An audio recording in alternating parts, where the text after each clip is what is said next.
Missy Bauer with BM Crop Consulting. We're here in the shop today talking about the 10-point planter checklist. Today we're talking about number 2, what we call making sure the row units are centered.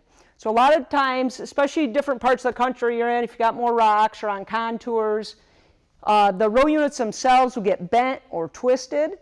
So those are some checks that we want to do. So one of the things we can do is take a tape measure and kind of mark a known point out here off the toolbar, take a tape back to a known point on the row unit, do that from both sides, make sure those numbers are the same. That helps make sure they're centered.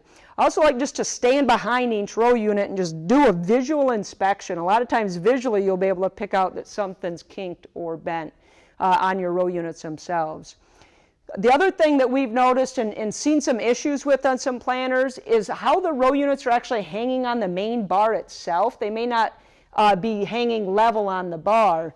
So if you take a magnetic level, now you want to make sure that you're on level cement here, or that it's at the same angle, and we're going to go ahead and put this right on the front of the row unit itself, and then we'd actually see what that level looks like.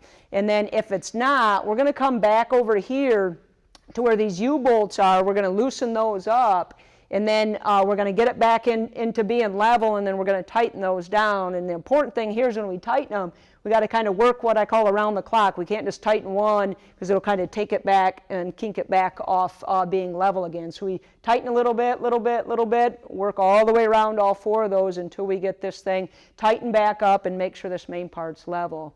Now, we have a lot more information on this part of the planter and making sure your row units are centered and things running level in our 10-point planter checklist.